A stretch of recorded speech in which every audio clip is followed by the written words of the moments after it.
She ruled the office with poise and distance, until one quiet night, when her voice softened and she whispered, Wait, we "Tonight, will go you're not my together. employee." The office was supposed to be empty by now.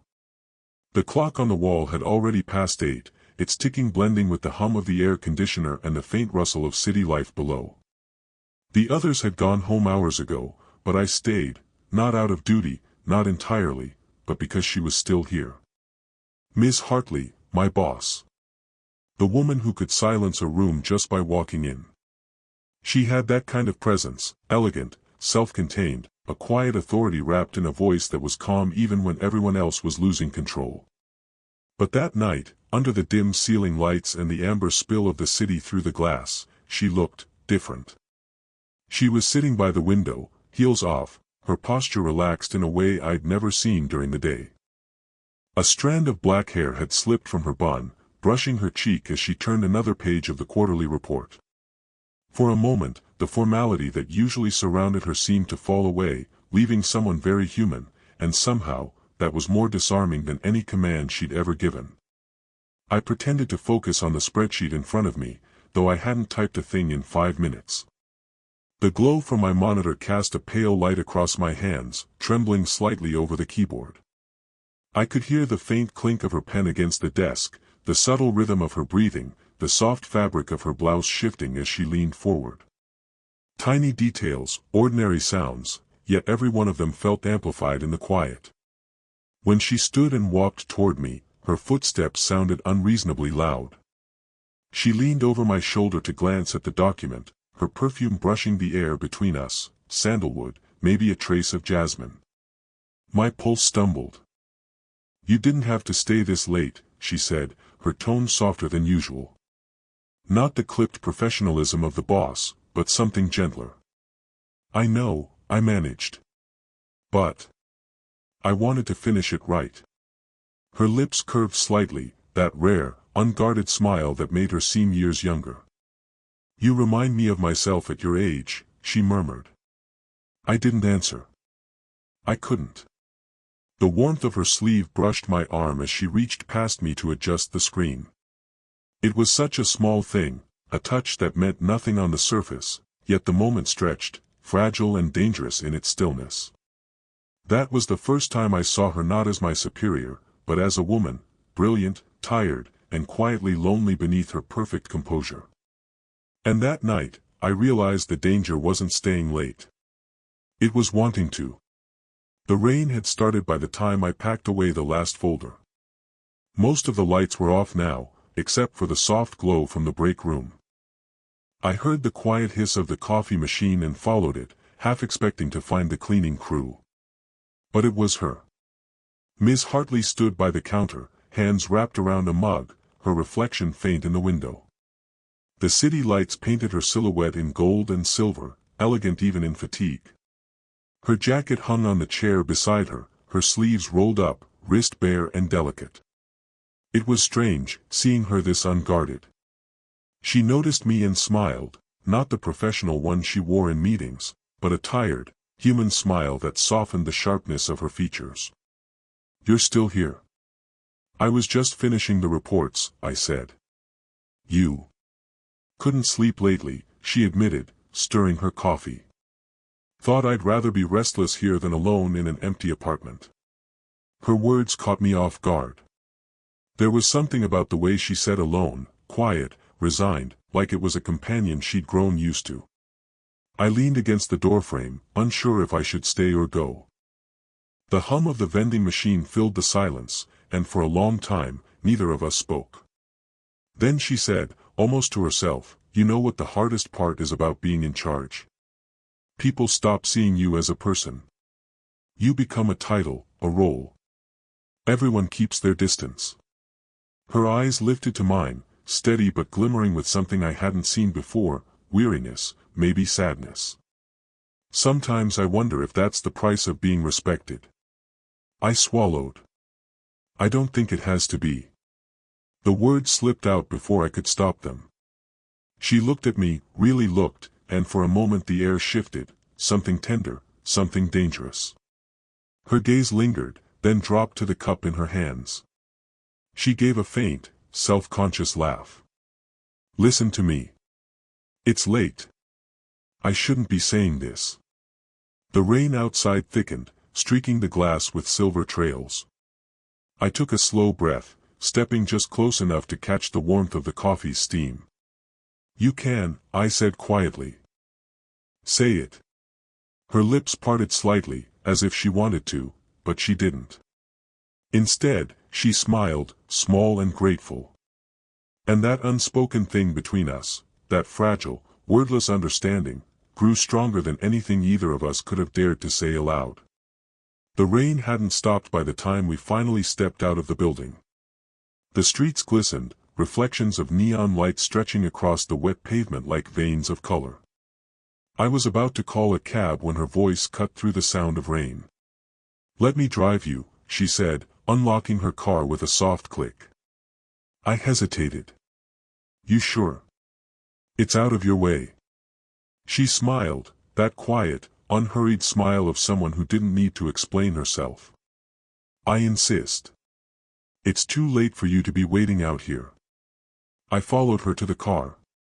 The moment I closed the door, the outside world muffled, replaced by the gentle rhythm of rain against glass, the faint hum of the engine, and the low jazz station playing in the background. Her perfume, sandalwood and something faintly floral, lingered in the air, blending with the scent of rain-soaked fabric and warm leather seats. For a while, we said nothing. The city passed in blurred streaks of light, and all I could focus on was the way her hands rested on the steering wheel, steady, graceful, fingers adorned with a simple silver ring.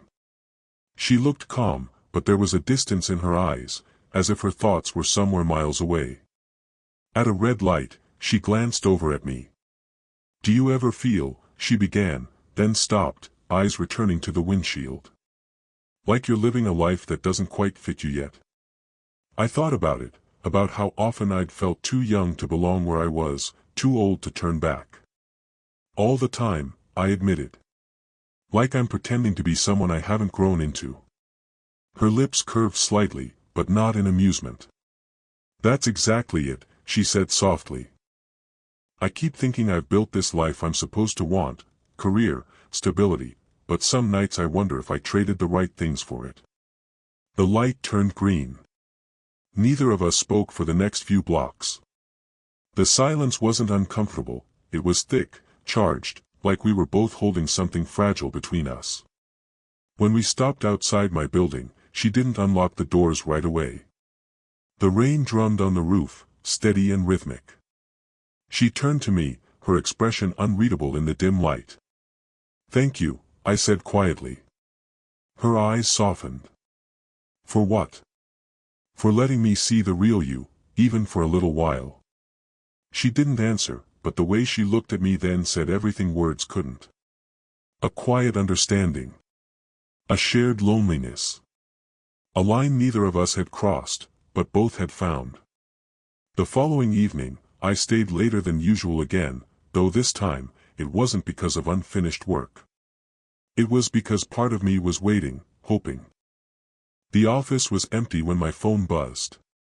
A message from her, come by my place. We'll go over tomorrow's presentation. I'll make tea. I stared at it for a long time before replying with a simple, okay. Her apartment was on the top floor of a quiet building overlooking the city. When she opened the door, the sound of soft piano music drifted out, gentle, unobtrusive, like the rhythm of her breathing. She had changed from her work attire into something more relaxed, a pale gray sweater, hair loosely tied, no makeup, just the calm glow of lamplight on her skin. Sorry if it's a mess, she said, even though it was anything but. The space was warm and minimal, shelves lined with books, a faint scent of cedar and tea leaves in the air. I followed her to the kitchen island, where her laptop waited beside 2 mugs. She poured tea, jasmine, the kind that unfurls like a small green flower in hot water. The steam curled between us, blurring the space in ways that words couldn't. We went through slides, notes, and details, but our attention drifted, again and again. Our conversation slipped between work and personal stories, how she once dreamed of traveling, how she used to paint but hadn't touched a brush in years. I told her about how I'd come to this job, unsure if I belonged.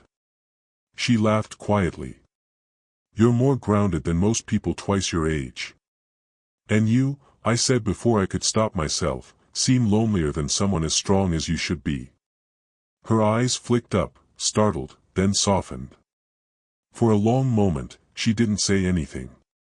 Just looked at me with that deep, searching stillness she had, the kind that made you feel seen. The music filled the silence. A low, comforting melody. She shifted closer, elbows on the counter, her knee brushing mine under the table. Neither of us moved away. "You notice too much," she said quietly. "Maybe that's why I stayed." Her breath caught, barely audible. The corner of her lips curved, not quite a smile, more a surrender.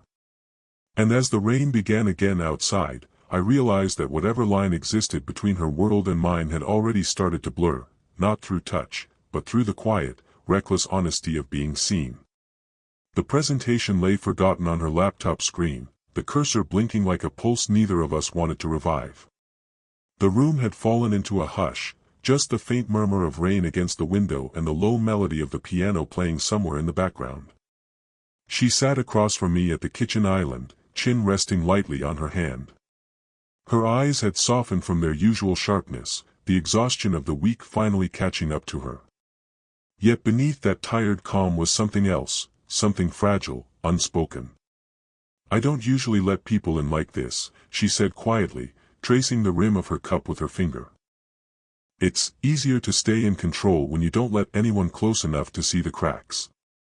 Her voice trembled slightly at the end, not from weakness, but from honesty. I hesitated, then said, "Control isn't everything. Sometimes it's just a way to stop feeling what we're scared to feel." She looked up at me, a long, searching look that held too many questions and too few answers. Then, almost imperceptibly, she smiled. "You think you have me figured out, don't you?" "No," I said. "I think I finally see you." Silence. Then she stood, walking slowly around the counter until she was beside me. I could feel her nearness before she even spoke, the warmth of her body, the faint scent of sandalwood and jasmine. My pulse stuttered, but I didn't move.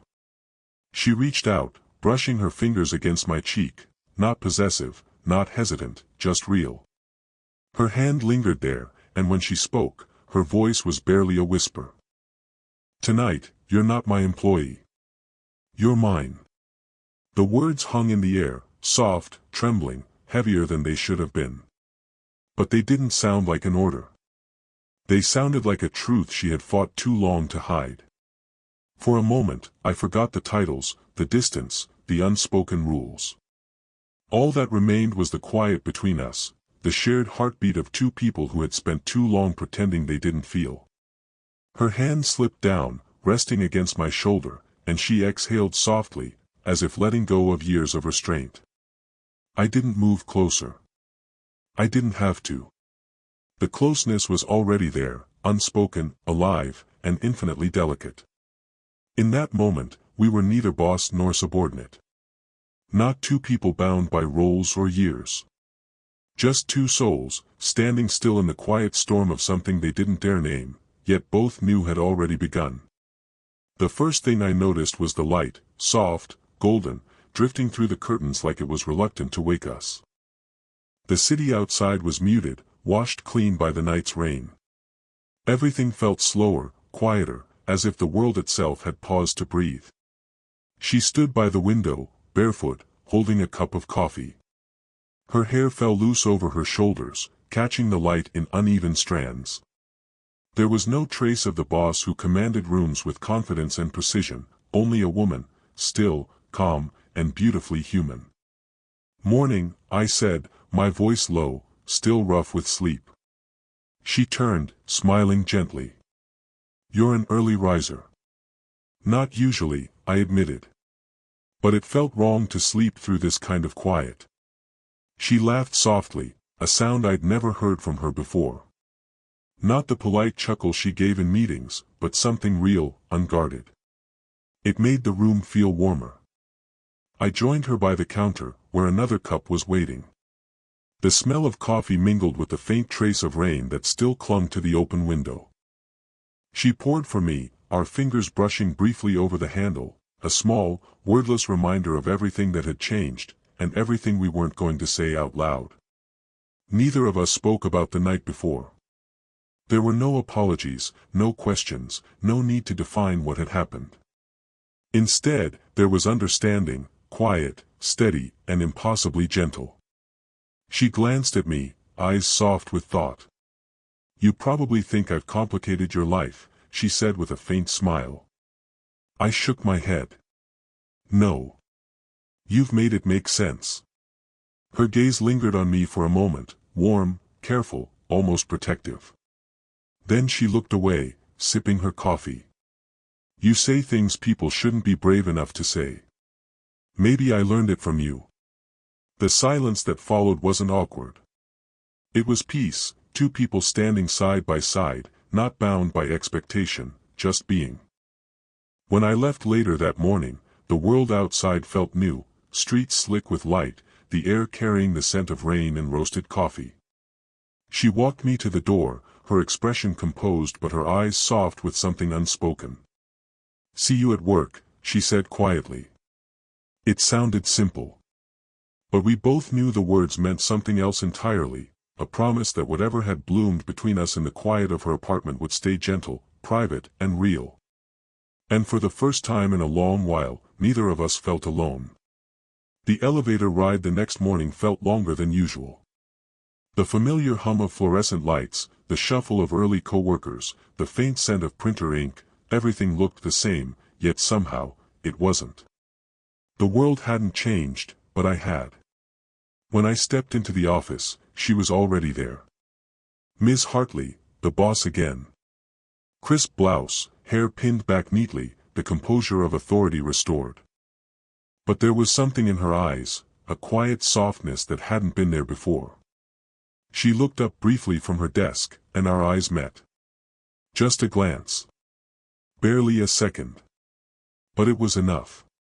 There was no trace of last night in her expression, no sign that anything had ever happened, yet beneath that calm, something lingered, understanding, gratitude, maybe even affection. The kind that doesn't need to be named to be felt. I gave a polite nod, as I always did. She returned it with a faint, knowing smile before turning back to her computer. Around us, the office buzzed with normalcy, phones ringing, keyboards clattering, the everyday rhythm of work resuming its steady beat. But between us, the silence was different. It wasn't awkward. It was safe. At lunch, I passed her in the hallway. She stopped for just a heartbeat, her fingers brushing a folder from my hand under the pretense of helping. Our hands touched for an instant, light as breath. "Good work on the presentation," she said evenly, her tone professional. But her gaze held me for a moment longer than necessary. "Thank you," I replied. And then she was gone, moving through the corridor with that familiar grace, shoulders straight, every step measured.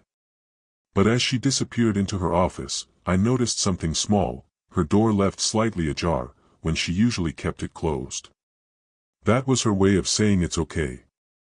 Of saying I trust you to understand what this means. I did. The rest of the day passed in quiet steadiness. The same reports, the same meetings, yet beneath it all was a pulse, calm, grounded, human. That night, as I packed up my things, I glanced at her office one last time. The lights were off, her chair empty, the skyline glowing behind the glass. I thought about the woman who had once seemed unreachable, and how, somewhere between silence and rain, she had let herself be seen. We hadn't made promises. We hadn't needed to. Some stories don't end with declarations, they end with understanding. And ours did, in the quiet rhythm of the office, unchanged on the surface, but forever different underneath. If you felt that quiet ache, that slow warmth between them, don't forget to like, share, and subscribe. Every story here is about connection that doesn't need words. Your support helps keep these moments alive. Dizzy.